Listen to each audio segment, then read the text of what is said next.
que ya los valientes alcemos nuestro canto con viva emoción, y del mundo a la paz ostentemos nuestro invicto glorioso pendón. Salve el pueblo que intrépido y fuerte a la guerra a morir se lanzó, cuando en bélico reto de muerte sus cadenas de esclavos rompió.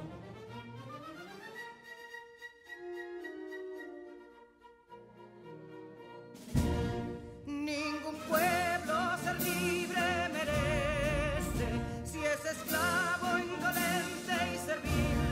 Si en su pecho la llama no crece, que templó el heroísmo viril, más que estrella la indómita y brava, siempre altiva la frente alzará, que si fuere mil veces esclava, otras tantas ser libres habrá.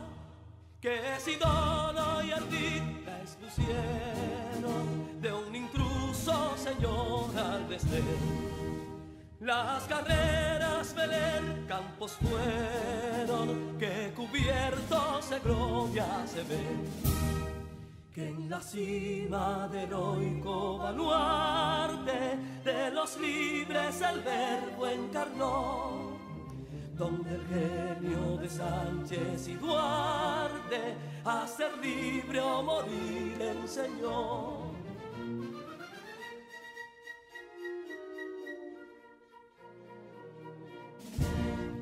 Y si pudo inconsulto caudillo de esas glorias el brillo empañar, de la guerra se vio en Capotillo la bandera de fuego ondear. Y el incendio que atónito deja de Castilla al soberbio león, de las playas gloriosas le aleja, donde flota el cruzado pendón. Compatriotas, mostremos erguida nuestra frente orgullosos de hoy más, que Quisqueya será destruida, pero sierva de nuevo jamás. Que santuario de amor cada pecho, donde la patria se siente vivir, y es su escudo invencible el derecho, y es su lema ser libre o morir.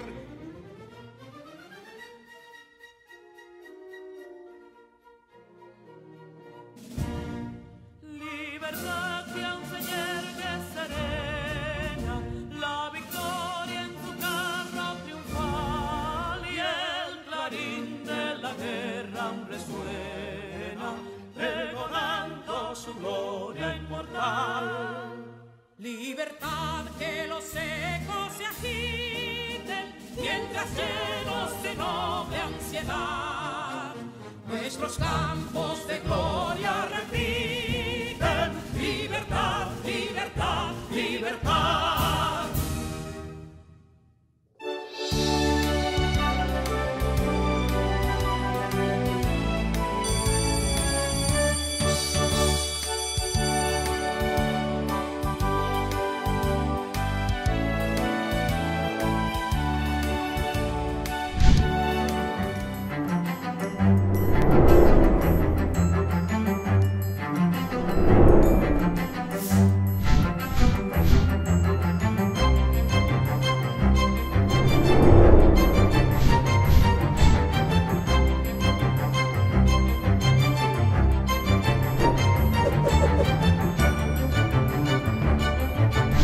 Hola, soy tu profesora Sonia García. Te doy la más calurosa bienvenida a nuestra clase del día de hoy para sexto de secundaria.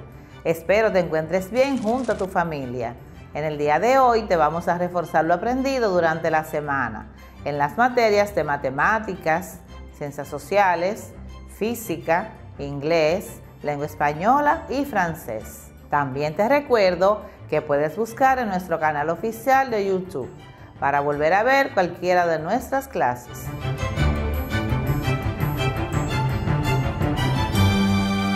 Estimado alumno, soy tu maestra Santa Méndez y desde aquí te doy la más cordial bienvenida a nuestra clase de lengua española. Nuestro tema de la clase de hoy es la intención y el vocabulario para usar en este tipo de cartas. El éxito de un acto comunicativo depende de si las intenciones del hablante se interpretan adecuadamente por el oyente. Weatherby and Price, 1989.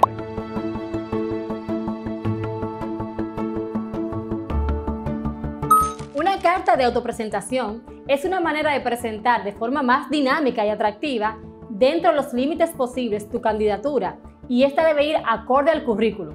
Recuerda, plasma tus ideas de manera que el que te lee o escucha te entienda claramente, tal como quieres ser interpretado.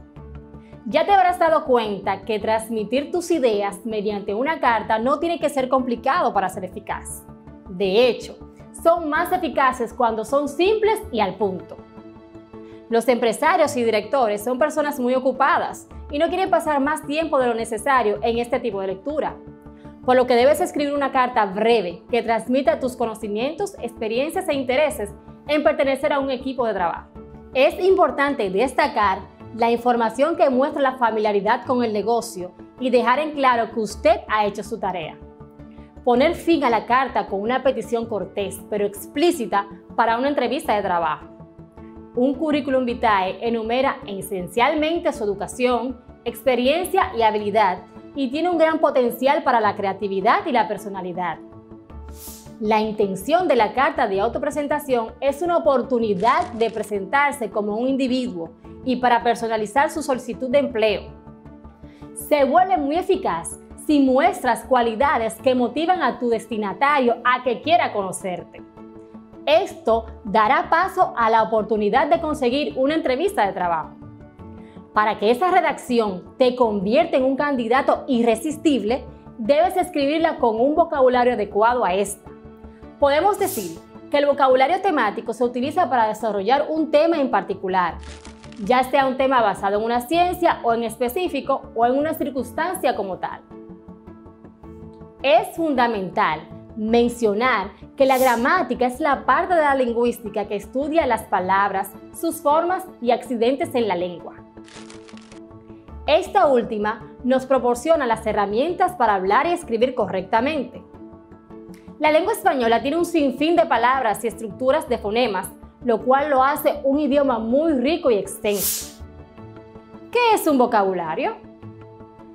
Es referirse a un grupo de palabras que forma un idioma determinado que domina, conoce o comprende la persona y que aparece en el diccionario acorde a la lengua.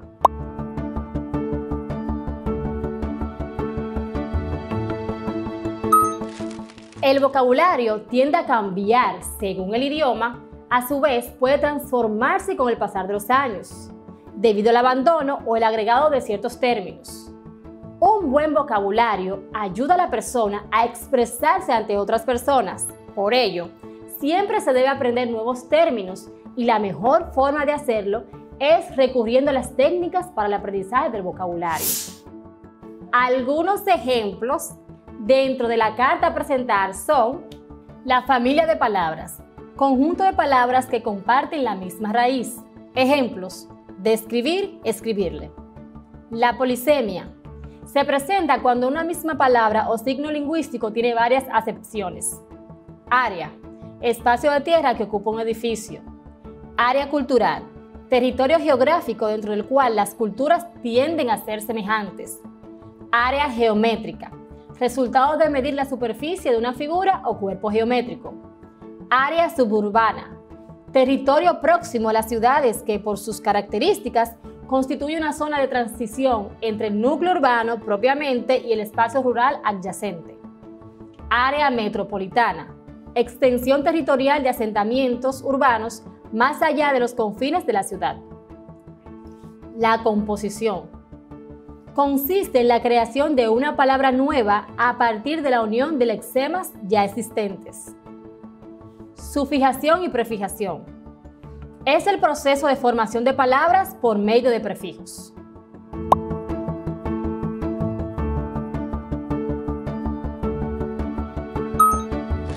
La familia de palabras, también llamada familia léxica, es un conjunto de palabras que comparten la misma raíz. Ejemplo de escribir, escribirle.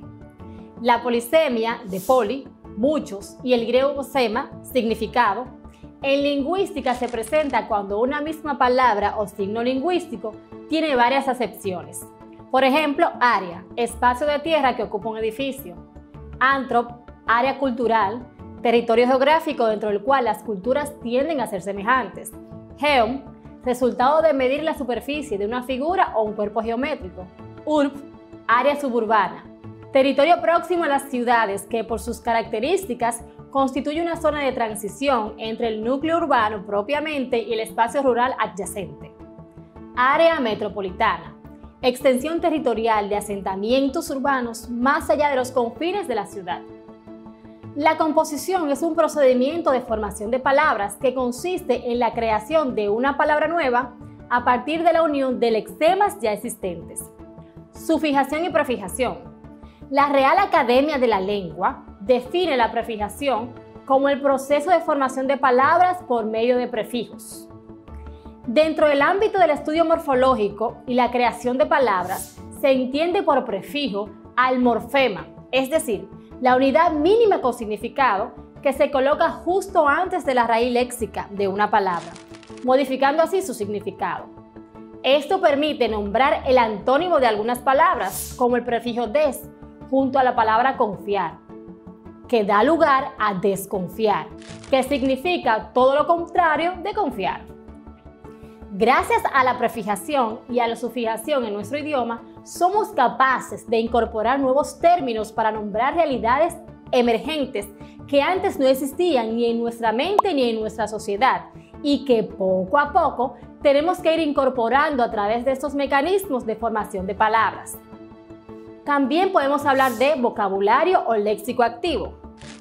Se le conoce también como vocabulario productivo. Es el tipo de vocabulario que una vez dicho por la persona se logra entender perfectamente y a la vez suele ser utilizado con gran frecuencia a la hora de personas expresarse. Este grupo de términos son los más empleados a la hora de hablar y transmitir ciertos mensajes. Vocabulario pasivo. También se le da el nombre de vocabulario receptivo. Este tipo de vocabulario se puede entender sin problemas una vez escuchado. Sin embargo, a la hora de emplearse no se puede utilizar sea como expresión oral o escrita. Este vocabulario mantiene cierta relación con el vocabulario productivo, donde ambos forman parte del léxico mental, que asocia según su significado las palabras, y se activa la memoria semántica cuando se activa una palabra. Seguramente, la carta de autopresentación es la primera impresión que un reclutador recibirá de ti. Se trata de causar buena impresión. Recuerda que es una oportunidad única para mostrar tu lado más personal, más allá de la frialdad de un CV. Es importante mostrar motivación y o conocimiento sobre la empresa o institución. Indica brevemente por qué crees que eres adecuado para el puesto. Muestra predisposición para ampliar la información que ofreces. No olvides los consejos dados para la estructura. Saludo y autopresentación. Destaca tus puntos fuertes. Demuestra de nuevo tu interés por el puesto. En cuanto al contenido, ten muy pendiente tu currículum vitae, el tono, la escritura, la oferta, la información y la extensión. Presta atención a este ejemplo de carta de autopresentación. Evalúa su contenido y busca en ella cada característica. Fíjate en los detalles. Santo Domingo, República Dominicana, 22 de diciembre del 2020. Rosa Díaz, Cervantes 8, Colina 2, El Edén, Cancino 3. Celular 809-833-2000. rd@hotmail.com. Saludo, estimada señora Fernández. Autopresentación. Adjunto le remito mi currículum vitae para su consideración y le manifiesto mi interés en participar en los procesos de selección que requieran de una profesional de mis características. Destaca tus puntos fuertes. Soy licenciada en Ciencias Económicas. Tengo un nivel alto de inglés y a mis 33 años aporto una amplia experiencia comercial, adquirida en empresas nacionales y multinacionales, tanto en el área de ventas como de atención al cliente.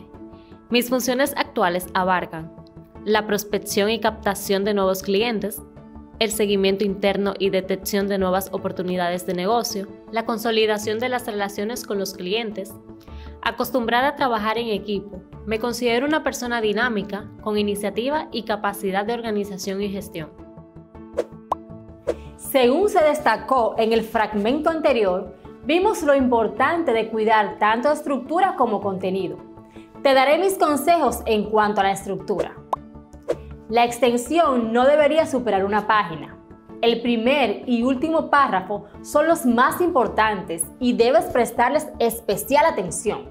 La estructura más adecuada a seguir es la siguiente. Rellenar estos espacios podría ser de gran ayuda. Saludo y autopresentación. Preséntate, el lector no te conoce. Indica también que respondes a una oferta concreta. Si se trata de una candidatura espontánea, menciona el motivo de tu candidatura. Destaca tus puntos fuertes.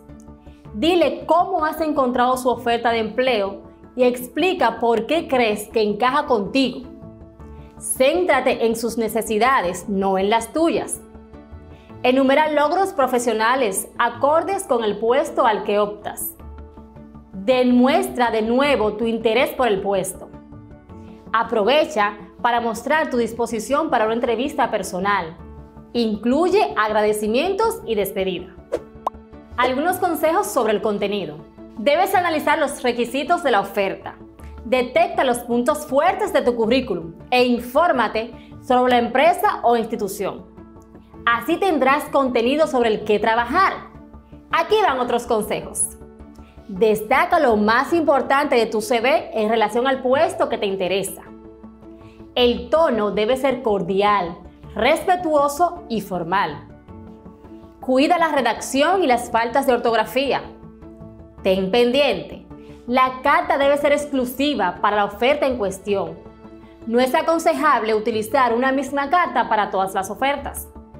Aprovecha la carta para incluir información que no está en tu currículum, como los rasgos de tu personalidad que consideres importantes para el puesto.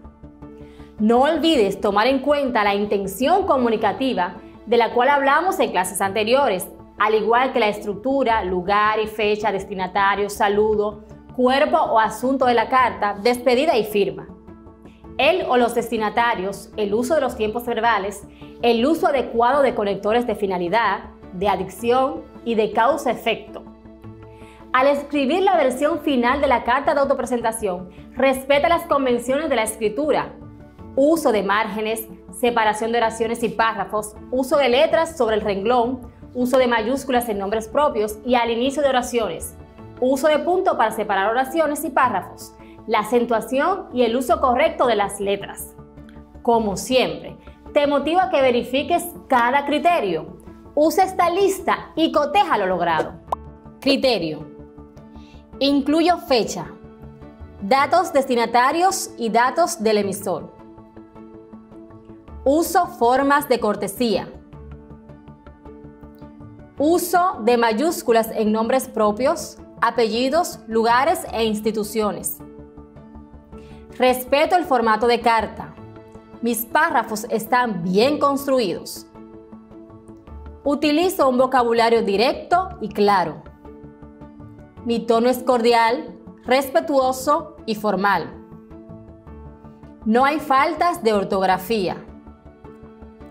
Uso un vocabulario rico y expresivo. Soy coherente. Mis ideas están claras y precisas. Uso correctamente los verbos y adjetivos. Mi trabajo se ve limpio y ordenado. Mi redacción es breve, solo utilizo una página.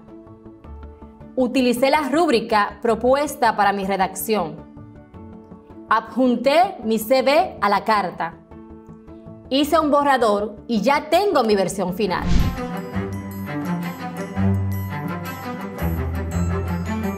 Bienvenidos sean todos a una nueva lección de inglés con su profesor Juan Wilmer. Es un placer, como siempre, dirigirme a ustedes, mis queridos estudiantes de sexto grado de secundaria de la promoción 2020-2021. Espero que se sientan muy bien el día de hoy. Yo estoy feliz de poder llegar a sus hogares a través de sus televisores, la radio y la internet para así traerles la lección de hoy. Vamos a aprender cómo podemos emplear dos palabras muy usadas en el idioma inglés. Sin duda, una de estas palabras que muchos de ustedes ya conocen es because, la cual usamos para dar explicaciones y argumentos. Por ejemplo, si alguien te pregunta, "Why are you studying English?" ¿Por qué estás estudiando inglés? Tú responderías, "Because I want to learn a new language." Porque quiero aprender un nuevo idioma. Hay otra palabra en inglés en la que quisiera enfocarme y es la palabra since, la cual puede usarse principalmente de dos maneras. Para expresar un punto en el tiempo. Por ejemplo, "We have been married since 2000. We have been married since 2000. Hemos estado casados desde el año 2000. También se usa para expresar resultado.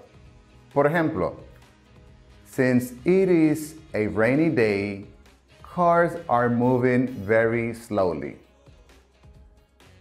Since it is a rainy day, cars are moving very slowly. Como es un día lluvioso, los carros se mueven muy lentamente. O sea que los carros se mueven lentamente como resultado de la lluvia. Mientras que because se enfoca más en una razón, since se enfoca más en el resultado. Por ejemplo, "I don't go to crowded places because there is a pandemic." I don't go to crowded places because there is a pandemic. Since there is a pandemic, I don't go to crowded places. Since there is a pandemic, I don't go to crowded places. Veámoslo más detalladamente. En sus pantallas tienen varios ejemplos. Hay una columna donde dice reason. I am sleepy. I am sleepy. The reason, because I did not sleep well. I am sleepy. Tengo sueño. Y la razón por la cual tengo sueño es que I did not sleep well. Para explicar la razón por la cual tengo sueño, uso la palabra because. I am sleepy because I did not sleep well. She is sad because she did not pass the test. She is sad because she did not pass the test. Ella está triste porque no pasó el examen. La razón por la cual ella está triste es because she did not pass the test. He is very happy. Él está muy feliz. He is very happy. La razón por la cual él está muy feliz es because it is his birthday. He is very happy because it is his birthday. Él está muy feliz porque es su cumpleaños.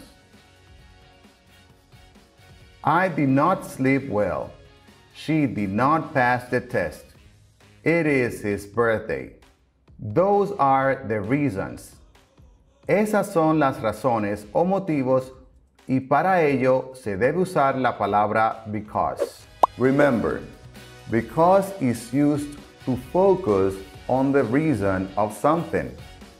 Because is used frequently in spoken English as well as in written English. Since is used when we want to focus more on the result rather than the reason. Since is more formal than because.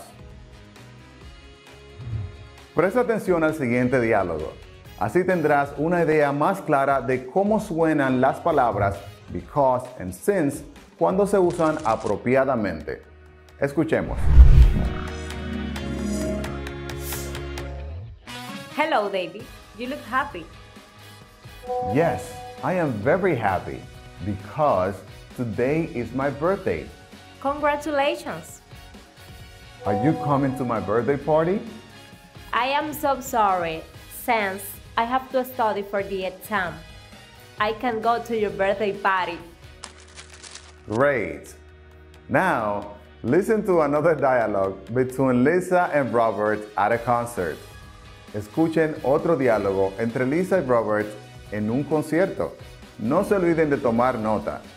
Les recomiendo que le tomen una foto a su pantalla o grabar con su celular para que luego puedan mejorar su pronunciación.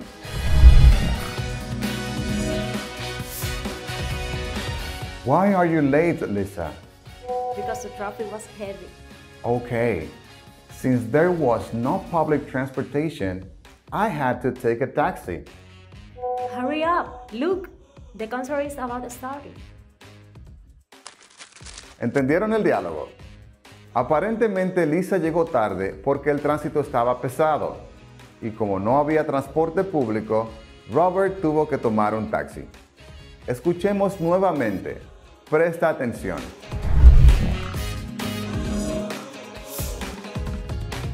Why are you late, Lisa? Because the traffic was heavy. Okay. Since there was no public transportation, I had to take a taxi. Hurry up! Look, the concert is about to start. Estoy seguro de que los diálogos que acabamos de escuchar te han brindado una mejor perspectiva de cómo utilizar la palabra since y la palabra because. Recuerda que recientemente estuvimos hablando de las actividades que se pueden realizar en la escuela. Permíteme presentarte una lista de actividades para que encierres en un círculo las que hayas experimentado. Ten un dispositivo a mano donde puedas grabar o hacerle una foto a la pantalla en caso de que no tengas tiempo de copiarlas todas. Circle the activities that you have experienced at school. Encierra en un círculo las actividades que has experimentado en la escuela. Number 1. Being in a basketball team. Being in a basketball team. Number 2. Studying math. Studying math. Number 3. Playing with my friends. Playing with my friends. Number 4. Reading books. Reading books. Number 5. Researching on the internet. Researching on the internet. Number 6. Participating in a science project. No, in science projects. Number 6. Participating in science projects. Participating in science projects. Number 7. Writing poems. Writing poems. Number 8. Playing an instrument. Playing an instrument. PE classes. PE classes. That's number 9.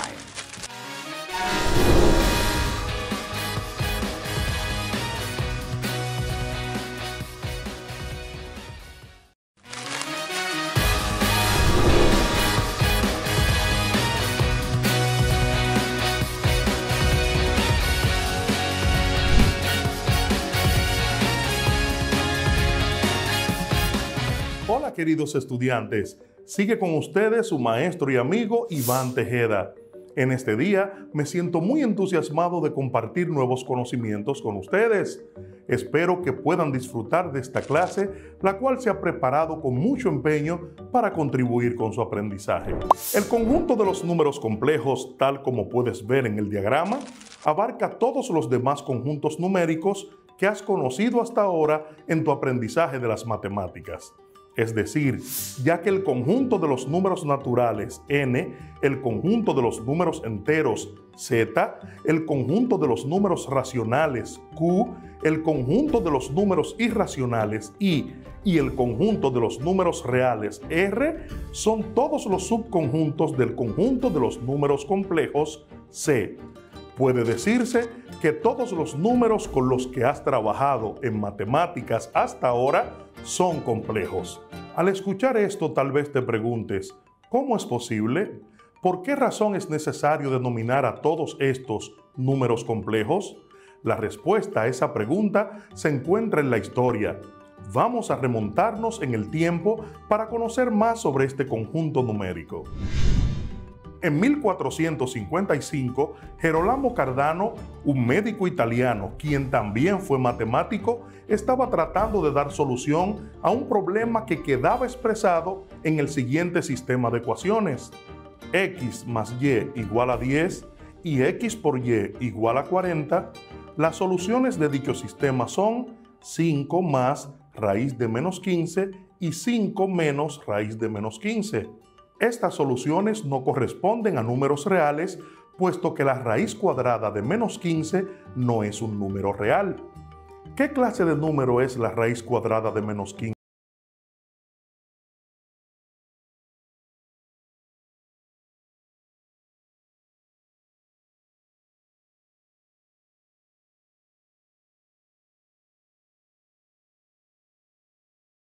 De menos 15, la respuesta llegaría gradualmente de la mano del trabajo de otros matemáticos.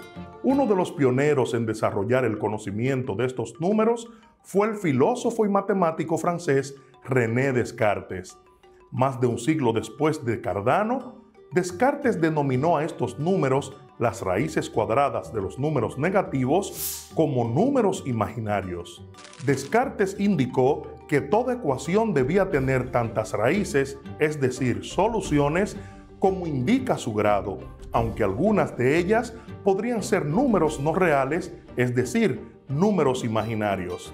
Más adelante, el matemático suizo Leonhard Euler fue el primero en emplear la notación que todavía hoy se emplea para designar a los números imaginarios. Euler definió la unidad de los números imaginarios de la siguiente manera: i es igual a raíz de menos 1, es decir, que i es la unidad imaginaria. Ahora vamos a enfocarnos en entender lo que esto implica y veremos más de cerca la unidad imaginaria. La unidad imaginaria. En tu estudio de las matemáticas, puedes haber observado, al igual que Gerolamo Cardano, que algunas ecuaciones cuadráticas no tienen solución en los números reales. Por ejemplo, por más que lo intentemos, nunca encontraremos un número real que sea solución de la ecuación x a la 2 igual a menos 1. Esto se debe a que es imposible elevar un número real al cuadrado y obtener un número negativo. Si elevamos un número real positivo al cuadrado, el resultado es un número positivo. Por ejemplo, 1 elevado a la 2 es igual a 1. Si en cambio elevamos un número real negativo al cuadrado, el resultado también será un número positivo. Por ejemplo, menos 1 elevado a la 2 es igual a 1. En vista de lo anterior, surge la unidad imaginaria i, tal como estableció el matemático Leonhard Euler. I equivale a la raíz cuadrada de menos 1. I es igual a raíz de menos 1. En vista de esto, queda claro que i es la solución de la ecuación x a la 2 igual a menos 1. La unidad imaginaria i nos permite encontrar soluciones de muchas ecuaciones que no tienen solución en los números reales. Ejemplo, ¿cuál es la solución de la ecuación x a la 2 igual a menos 4? Aplicando la fórmula general, resolvemos que x a la 2 igual a menos 4 nos da raíz cuadrada de menos 16 entre 2. X más 4 igual a 0 sería la ecuación dada, que es lo mismo 4 raíz de 1 o de menos 1 dividido entre 2. Por ende, la solución será 2i.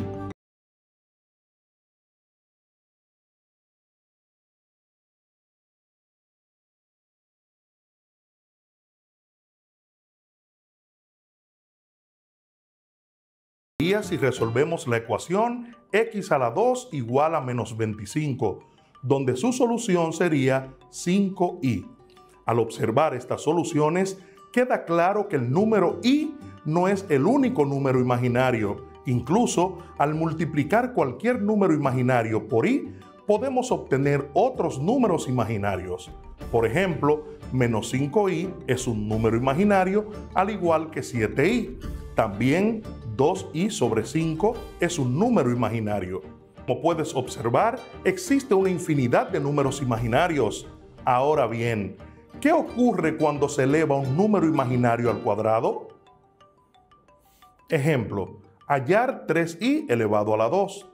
Para esto, 3i elevado a la 2 es igual a 3 a la 2 por i a la 2, que a su vez es igual a 9i a la 2. Esto implica que 9 por menos 1 por i a la 2 ser menos 1 va a ser igual a menos 9.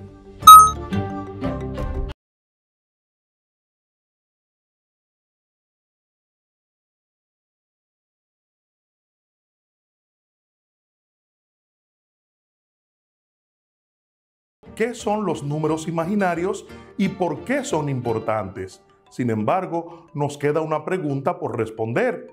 ¿Qué es un número complejo? Números complejos. Un número complejo es cualquier número que pueda escribirse como a más bi, donde i es la unidad imaginaria y a y b son números reales. A se llama la parte real del número y bi se llama la parte imaginaria del número. ¿Cómo podemos calcular otras potencias de la unidad imaginaria? ¿Qué debemos hacer si queremos calcular i a la 3, i a la 4 o cualquier otra potencia de i? Podemos hacer estos cálculos empleando las propiedades de los exponentes.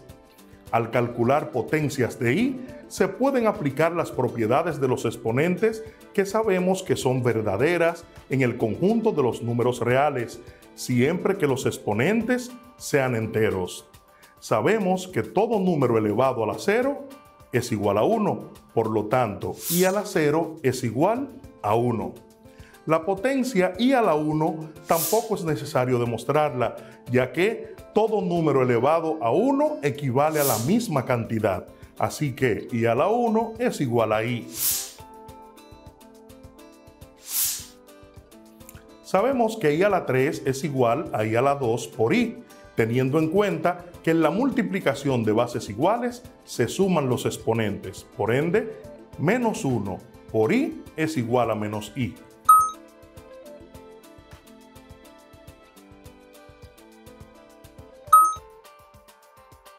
Para obtener la potencia de i a la 4, tal cual hicimos en el ejercicio anterior, descomponemos i a la 4 como i a la 2 por i a la 2, que sería igual a menos 1 por menos 1 igual a 1 positivo.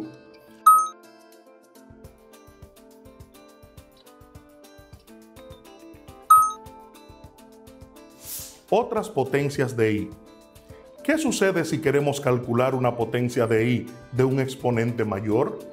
Coloquemos los resultados que hemos obtenido en los cálculos de las potencias de i en la siguiente tabla. I a la 0 igual a 1, i a la 1 igual a i a la 2 igual a menos 1, i a la 3 igual a menos i a la 4 es 1. Al observar los resultados, se nota un patrón en el que se repiten los mismos valores cada 4 elementos de la secuencia, por lo que, si seguimos calculando cada potencia en orden ascendente, los datos se seguirán repitiendo de forma indefinida. Ante esto, podemos decir que, Si el número de veces que se repiten los resultados es 4, entonces para cualquier potencia de la unidad imaginaria, dividimos dicha potencia entre 4 y el residuo de la división será igual a la potencia dada. Vamos a calcular las potencias de la unidad imaginaria.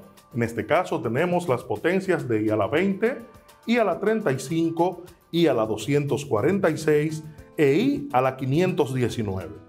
Todas son potencias por encima de 4.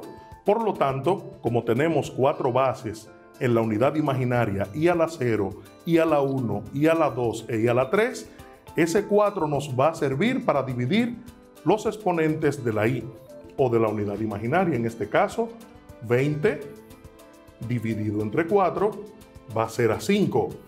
5 por 4 es 20. Si restamos, nos va a dar 0 en el residuo.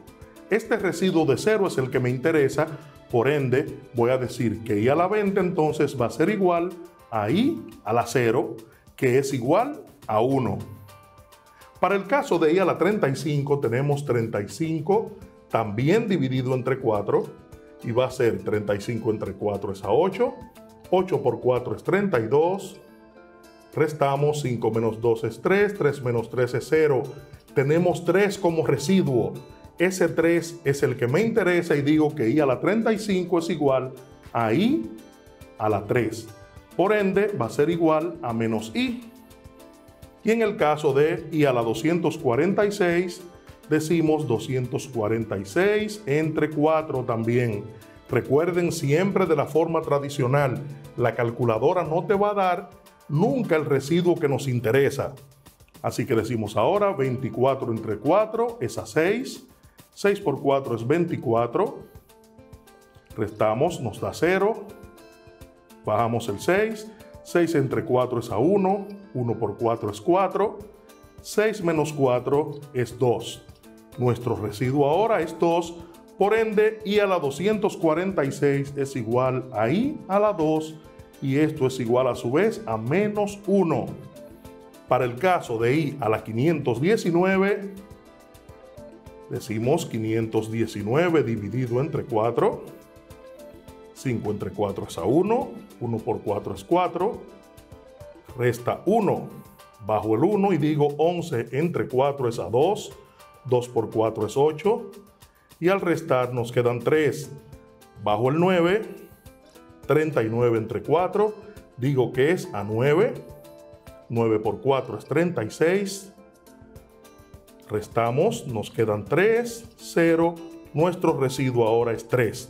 Para el caso de 519 como potencia de i, vamos a tener que i a la 3 es lo mismo que i a la 519, también igual a menos i como el caso número 2. Recuerda hacer la división de la forma tradicional y sustituir el residuo de la operación, ya sea 0, 1, 2 o 3 en el exponente de i e igualar el valor correspondiente de la tabla i a la 0 igual a 1, i a la 1 igual a i a la 2 igual a menos 1 e i a la 3 igual a menos i. Te invito a que veas el video en el canal de YouTube de Khan Academy en español titulado Calculando i elevado a exponentes arbitrarios, para que veas otras formas de hacer estos cálculos de potencias de la unidad imaginaria. Puedes utilizar cualquiera de estos dos métodos para calcular la potencia de i. Comparte con tu maestro o tutor y con tus compañeros de clase acerca de estos dos métodos y practique ejercicios de este tipo. En la clase anterior aprendimos que un número complejo es cualquier número que puede escribirse como a más bi, donde i es la unidad imaginaria y a y b son números reales. Por ejemplo, 2 más 3i es un número complejo donde 2 es la parte real y 3i es la parte imaginaria. Ahora bien, existen diferentes formas de representar cualquier número complejo. Veámoslas una a una. Esta forma de representación es la más utilizada y que ya hemos visto. La forma general o forma binómica es a más bi, es decir, Un número complejo está formado por dos partes A y B, llamadas A parte real y B parte imaginaria. Por ejemplo, 5 menos 7i, donde 5 es la parte real y menos 7i la parte imaginaria. En este caso, A es igual a 5 y B es igual a menos 7.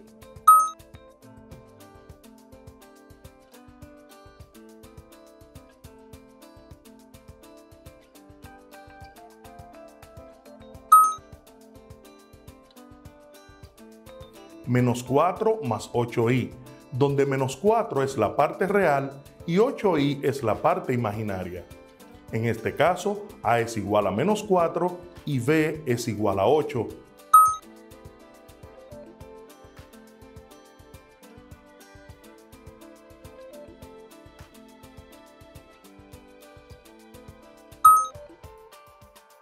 Un medio más 3/4 i, donde un medio es la parte real y 3/4 i es la parte imaginaria.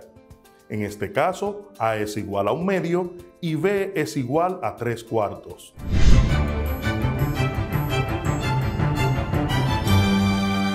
La ley de conservación de la cantidad de movimiento angular nos dice que la suma de los momentos angulares iniciales es igual a la suma de los momentos angulares finales cuando el torque neto externo que actúa sobre el sistema es 0. Por ejemplo, al observar las patinadoras, observamos la conservación del momento angular. Lo mismo, nuestro sistema solar es un ejemplo de la conservación de la cantidad de momento angular. Ahora, presta atención a estas informaciones. Nuestro planeta Tierra realiza movimiento de traslación y de rotación. Rotación es el movimiento de la Tierra sobre el eje terrestre. Traslación es el movimiento mediante el cual la Tierra gira en torno al Sol siguiendo una órbita elíptica, lo que da origen a los 365 días del año y algo menos de 6 horas. A la vez que gira, se mueve y cambia de posición lineal y angular. Por lo tanto, presenta velocidad tangencial, v, y velocidad angular, w. Su energía cinética de traslación, o St, es igual a un medio de su masa por la velocidad al cuadrado. La energía cinética de traslación de la Tierra es igual a St, que es igual a un medio de masa por velocidad al cuadrado. Y al girar presenta velocidad angular. Entonces, de la ecuación anterior de la energía cinética de traslación, sustituimos la velocidad por su equivalente en el movimiento circular. Y tenemos lo siguiente, presta atención. Ya sabemos que la energía cinética de traslación es igual a un medio de la masa por su velocidad al cuadrado. De esta ecuación vamos a sustituir la velocidad, porque la Tierra, además de que se traslada, también gira o rota y tiene energía cinética de rotación. Veamos. Entonces despejamos. Sabemos que V en el movimiento circular es igual a W por R, o sea, velocidad angular por radio. Como V está al cuadrado, entonces también debemos colocar al cuadrado sus equivalencias y será igual a esto.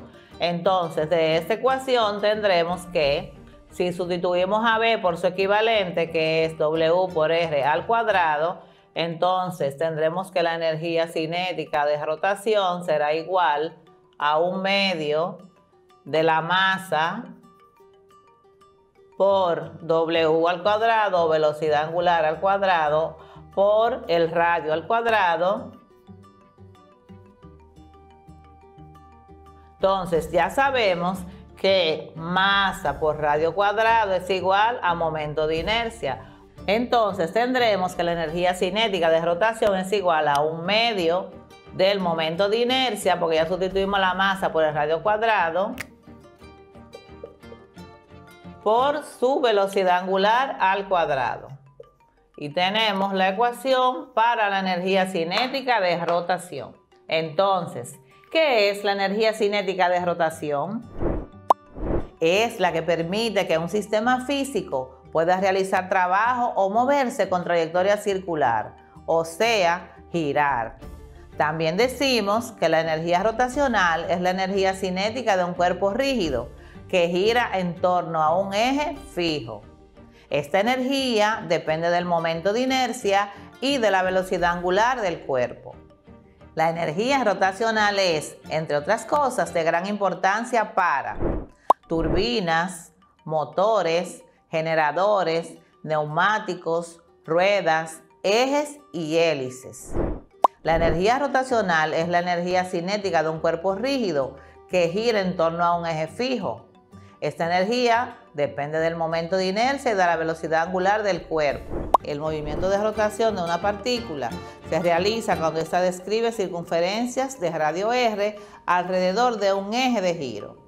El ángulo girado se representa con la letra griega θ y se mide en radianes. La velocidad de rotación o velocidad angular se representa con la W griega y se mide en radianes sobre segundo. Al igual que una fuerza realiza un trabajo cuando produce un desplazamiento, en la mecánica de rotación se realiza un trabajo cuando se produce un giro por efecto de una fuerza. El trabajo de la fuerza viene dado por la expresión W igual a fuerza por desplazamiento por el coseno del ángulo. Y como la distancia recorrida D en el movimiento de rotación es igual al ángulo por el radio, sustituimos a D en la fórmula del trabajo y obtenemos que el trabajo de rotación será igual a fuerza por ángulo por radio por el ángulo. Y de la fórmula del trabajo mecánico, W igual a fuerza por desplazamiento por el ángulo, el producto de la fuerza por la distancia del punto de aplicación de esta al eje de giro mide la capacidad de producir un giro de esa fuerza y se denomina par de fuerzas o momento de fuerza, cuya fórmula es M igual a fuerza por distancia. Sustituimos a F por D por su equivalente, que es el momento o M, con lo cual la expresión del trabajo de rotación queda como WR es igual a M por el ángulo. Entonces podemos decir que el trabajo en la rotación es igual al producto del momento de la fuerza exterior aplicada por el ángulo girado en radianes. El trabajo y la energía se miden en joules. El trabajo realizado por un momento exterior aplicado en un sólido rígido es igual a la variación de su energía cinética de rotación. Entonces podemos decir que el trabajo angular o rotacional es igual a la energía cinética de rotación o SR e igualamos sus ecuaciones. Si la energía cinética de rotación es igual a un medio del momento de inercia por la velocidad angular al cuadrado, entonces el trabajo angular rotacional es igual a WR, que es igual a variación de energía cinética, que es lo mismo que un medio de momento de inercia por velocidad angular al cuadrado, o lo que es lo mismo, un medio de momento de inercia por la velocidad angular 2 al cuadrado menos un medio del momento de inercia por la velocidad angular 1 al cuadrado, por lo que el trabajo angular es igual a la variación de la energía cinética. Cuando un cuerpo adquiere una energía cinética, dicha energía debe proceder ya sea de otra energía o de un trabajo aplicado al cuerpo. Veamos un ejemplo. Si el momento de inercia de una rueda es de 25 kilogramos por metros cuadrados, determine el trabajo realizado cuando su velocidad angular varía de 20 RPS a 40 RPS. Veamos nuestros datos. Aquí tenemos que nos dice que el momento de inercia es de 25 kilogramos por metros cuadrados. Nos pide calcular el trabajo angular y nos da la variación de la velocidad. Dice que la velocidad angular inicial es de 20 RPS y la velocidad angular final es de 40 RPS. Vamos a la operación.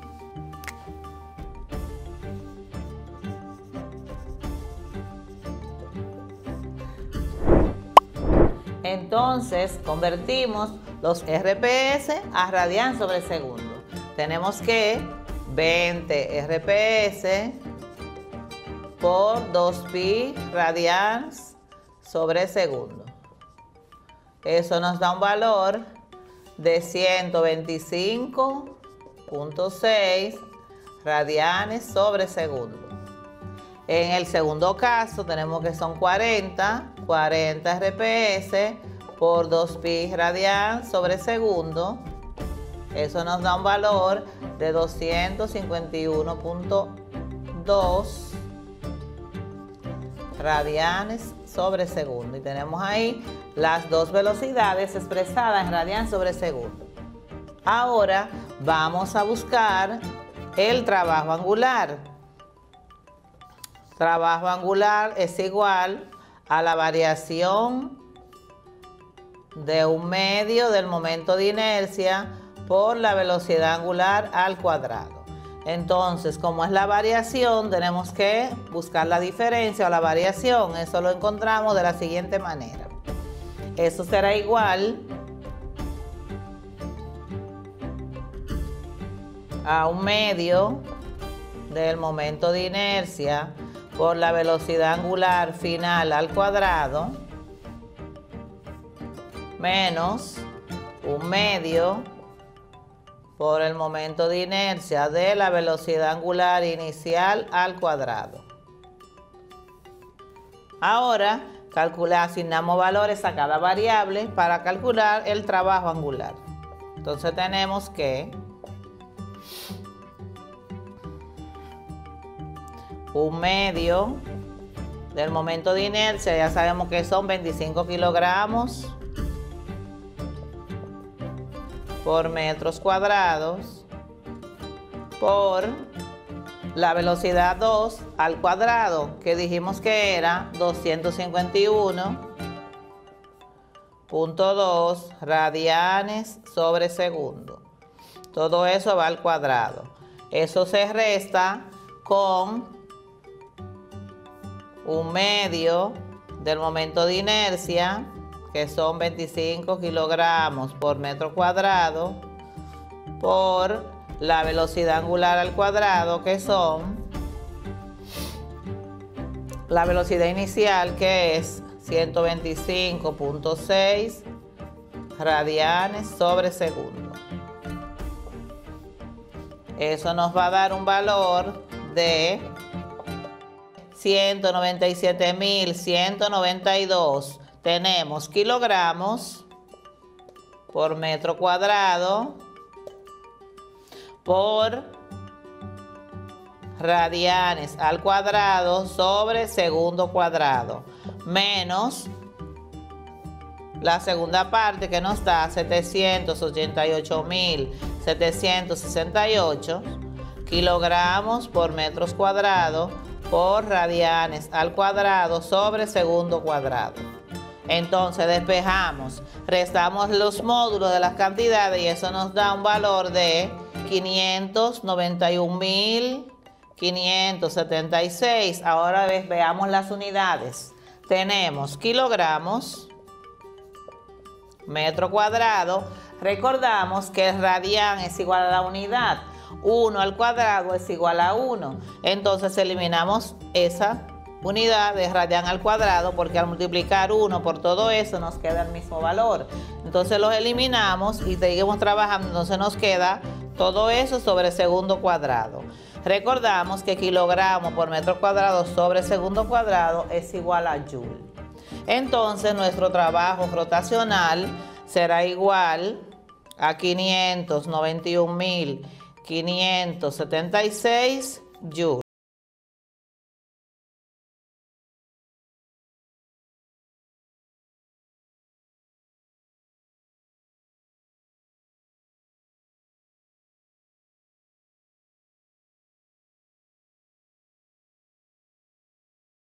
$91.576 joules. Muy fácil, ¿verdad?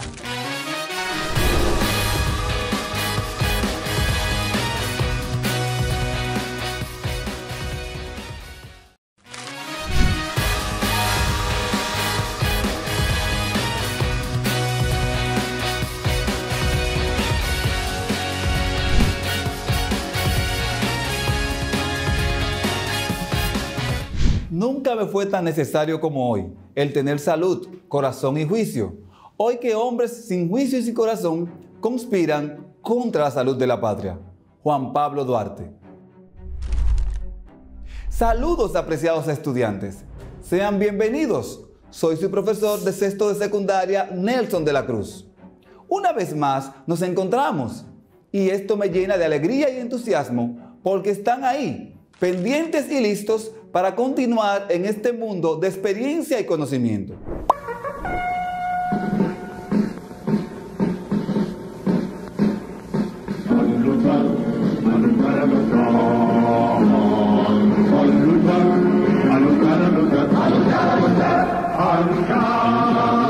Soldados valientes, empezó la revolución a imponernos todo el principio que reclama la constitución. Descargó la noche serena, las sirenas de la libertad, cual clarín que llama la guerra.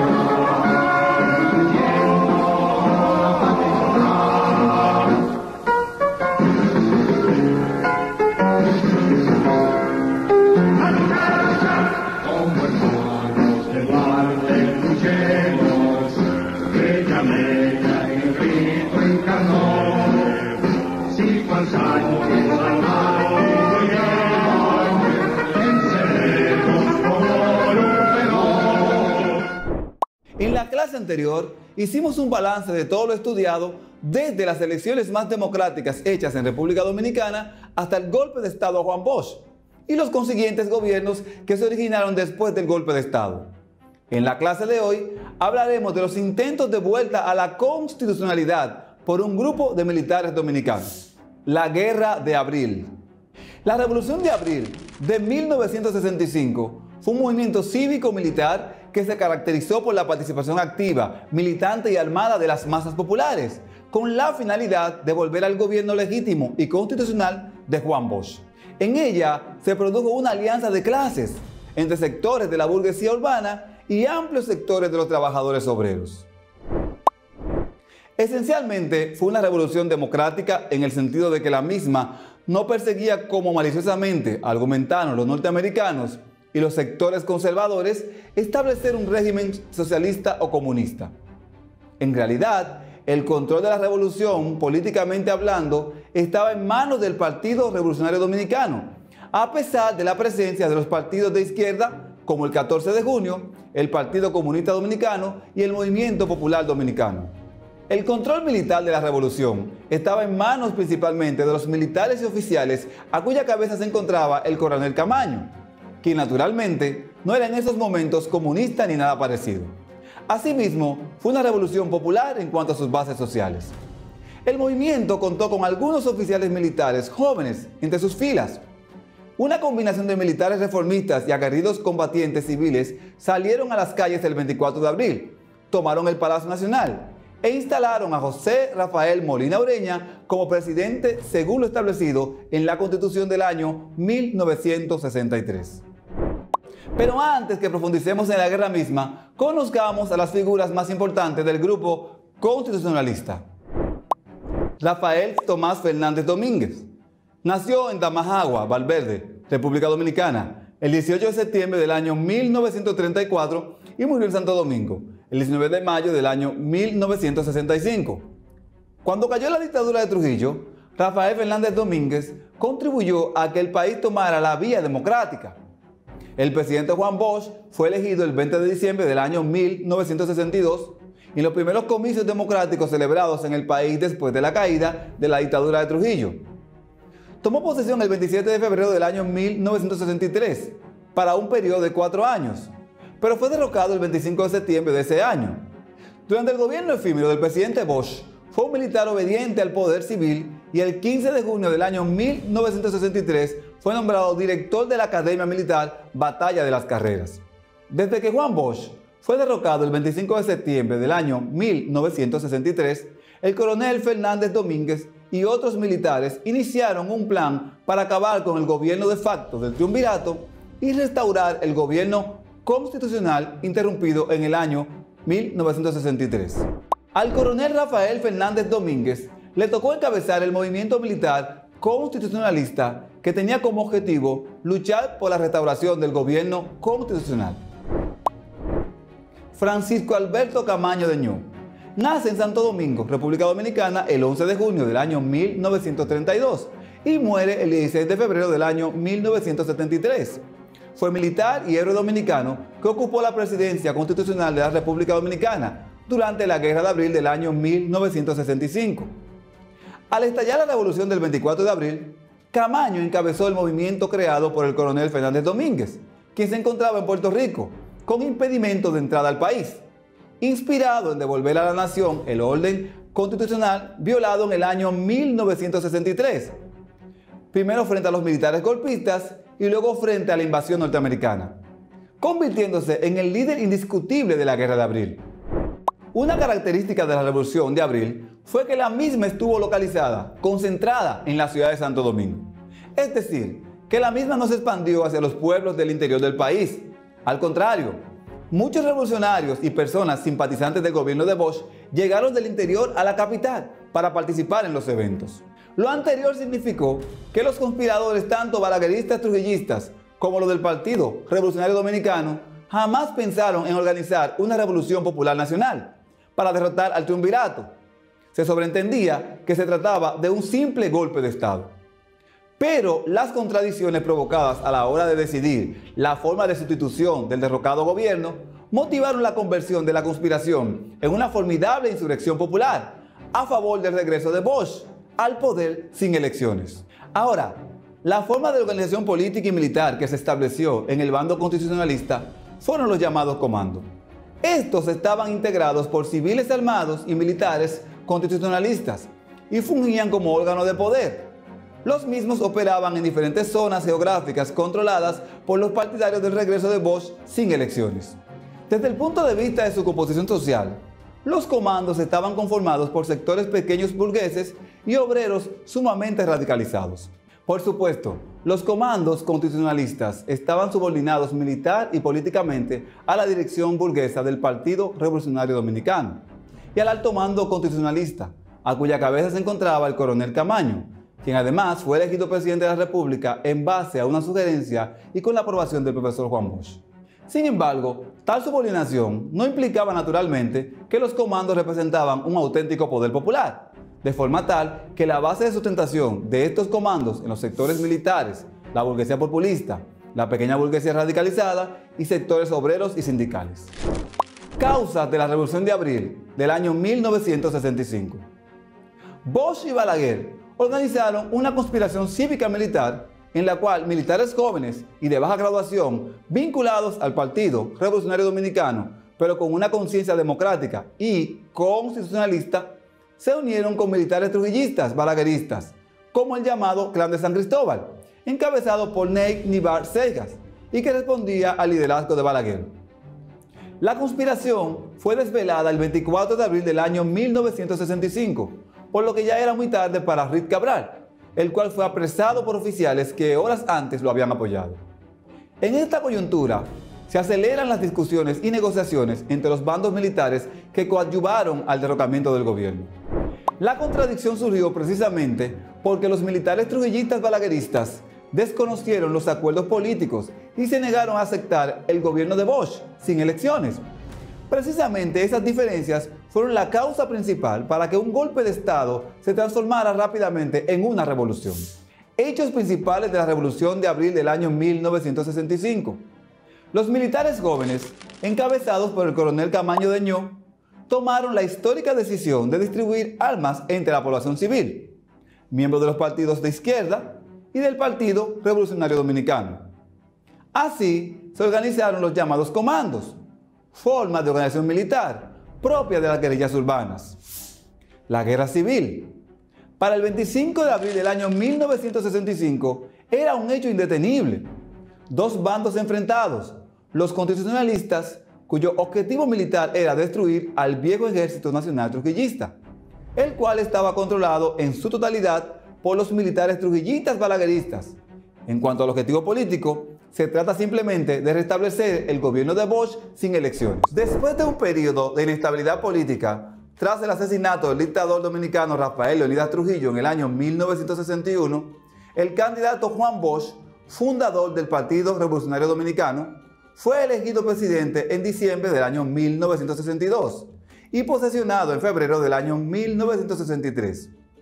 Un grupo de militares conservadores, junto a la poderosa élite de la oligarquía dominicana y la jerarquía católica, descontentos con las medidas tomadas por el nuevo gobierno de Bosch, ejecutaron el golpe de Estado el 25 de septiembre del año 1963, que desembocó en una guerra civil.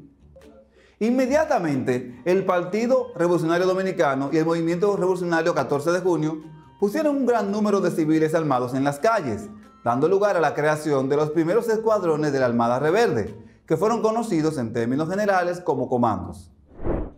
Los rebeldes pro-Bosch, conocidos como constitucionalistas, por abogar por la restauración del presidente Bosch y la restauración de la Constitución del 63, salieron a las calles, apoderándose rápidamente del Palacio Nacional y de los medios de comunicación del gobierno en la capital. Los militares leales a la junta de Donald Reed Cabral y los opositores a los constitucionalistas adoptaron el apodo de leales. El coronel Francisco Alberto Camaño Deñó y el coronel Manuel Ramón Montes Arache, comandante del Cuerpo de Comandos de Hombres Rana de la Marina de Guerra Dominicana, se constituyeron en líderes de los constitucionalistas, coordinados por Juan Bosch y por el coronel Rafael Tomás Fernández Domínguez. Donald Reed fue capturado en el Palacio Presidencial por las fuerzas rebeldes comandadas por Camaño. No obstante, el general Wessing, jefe de las Fuerzas Armadas, tomó la posición vacante que había dejado Reed, convirtiéndose en el jefe de facto del Estado. Bosch, todavía en el exilio en Puerto Rico, convenció a José Rafael Molina Ureña, un líder partidista, para que se convirtiera en presidente provisional hasta su retorno. En los días que siguieron, los constitucionalistas se enfrentaron con agentes de seguridad interna y con los militares de derecha del CEFA. Ya para el 26 de abril del año 1965, los civiles armados habían superado en números a los regulares militares rebeldes. Radio Santo Domingo, ahora bajo el control total de los rebeldes, comenzó a iniciar acciones violentas. Antes que profundicemos más a fondo en los acontecimientos que sucedieron después de la Guerra de Abril, te presentamos este material audiovisual que nos permitirá estar en perspectiva sobre el proceder de muchos de los militares dominicanos y de las razones que los motivaron a actuar en favor de la intervención dominicana. Celebraba el restablecimiento de la constitucionalidad y cuando la gran mayoría de los militares respaldaban el movimiento, la gran mayoría de los jefes militares quisieron participar en la revolución. El mismo general Wessing declaró que el jefe de la Fuerza Aérea Dominicana estaba inclinado a respaldar a los constitucionalistas y que tuvo que ser disuelto a punta de pistola. El general Atila Luna Pérez declaró espontáneamente a través de Radio Santo Domingo Televisión que estaba con la revolución. El comodoro Rivera Caminero fue al Palacio Nacional a ponerse a las órdenes del doctor José Rafael Molina Ureña. En la noche del 24 de abril, el general Antonio Inver Barreras fue a la jefatura de Estado Mayor del Ejército, donde habían establecido su mando los jefes militares de la revolución, a ofrecer su colaboración. Lo que sucedió fue que la presión norteamericana llevó a algunos de ellos después a cambiar de idea, a solicitar que se estableciera una junta militar, a ordenar los bombardeos y los ametrallamientos que costaron tantas vidas de dominicanos indefensos. Esta es la verdad que reconocerá la historia. Además, la historia reconocerá la revolución del 24 de abril como la epopeya más noble y hermosa de este pueblo, y a esa epopeya, con toda honra, estarán unidos el nombre de Juan Bosch, porque él representa el derecho y la legalidad de esa revolución, y el del PRD que se lanzó a morir por la Constitución Democrática del 1963. Ambas partes estaban fuertemente armadas y muchos civiles quedaron atrapados en el fuego cruzado. El gobierno de Washington comenzó los preparativos para la evacuación de sus ciudadanos y otros extranjeros que pudieran estar deseando salir de la República Dominicana. El presidente provisional constitucionalista Molina Ureña y el coronel Camaño pidieron al embajador de Estados Unidos la mediación estadounidense para detener los ataques de la Fuerza Aérea Dominicana a las áreas constitucionalistas. El embajador de Estados Unidos se negó. Totalmente consternado por este rechazo, Molina Ureña renunció. En la base de San Isidro, los generales leales de la Fuerza Aérea eligieron al coronel Pedro Bartolomé Benoit para encabezar una nueva junta lealista. El 28 de abril, la Fuerza Aérea Dominicana reanudó el bombardeo en las posiciones constitucionalistas. Los rebeldes asaltaron la fortaleza Osama.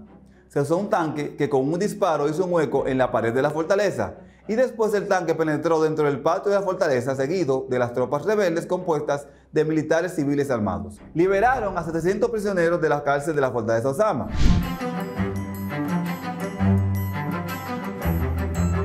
Bienvenue au cours de français. Bienvenidos a la clase de francés para sexto grado de secundaria.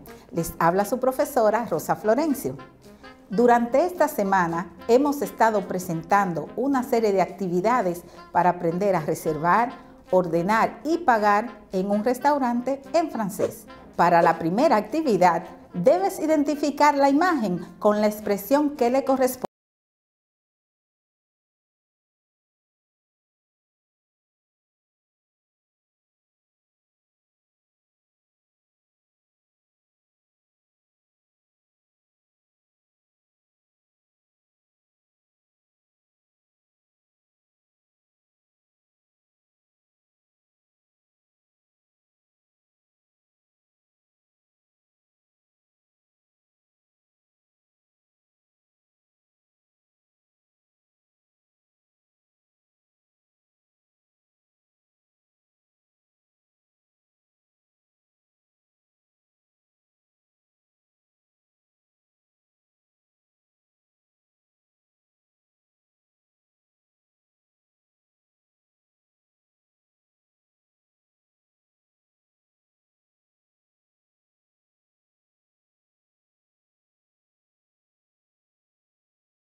Ahora escucha atentamente el siguiente diálogo para que puedas realizar la actividad propuesta. Bonjour. Bonjour, c'est pour déjeuner, pour 2 personnes. Très bien, vous avez une réservation? Oui, au nom de Delors. Très bien, suivez-moi s'il vous plaît. Voilà. Merci. Je vous donne la carte.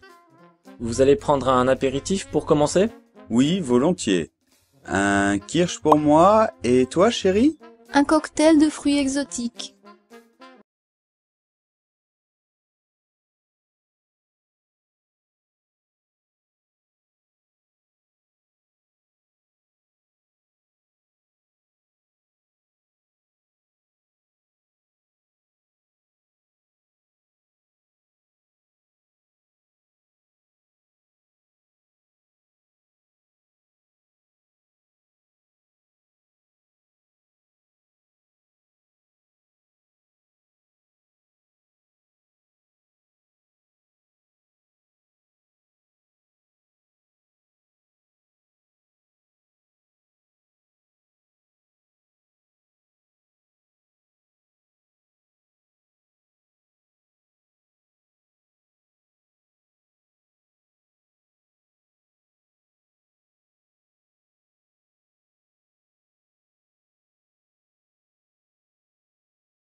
Chef au foie gras et l'entrecôte à la provençale.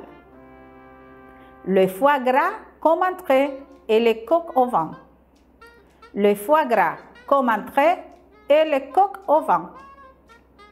Le foie gras comme entrée et les poissons à la sauce au vin blanc. Le foie gras comme entrée et les poissons à la sauce au vin blanc. Pour les desserts, ils prennent. Para el postre, ellos toman. Pour le dessert, ils prennent la tarte tatin et un café crème. La tarte tatin et un café crème. La tarte tatin et un café noir. La tarte tatin et un café noir. La tarte tatin et du gâteau au chocolat. La tarte tatin et du gâteau au chocolat.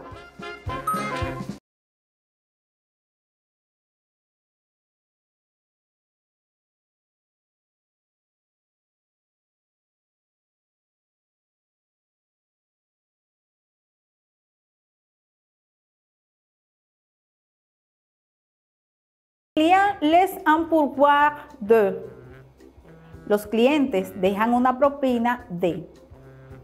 Les clients laissent un pourboire de 100 euros, 100 euros, 6 euros, 6 euros, 5 euros, 5 euros.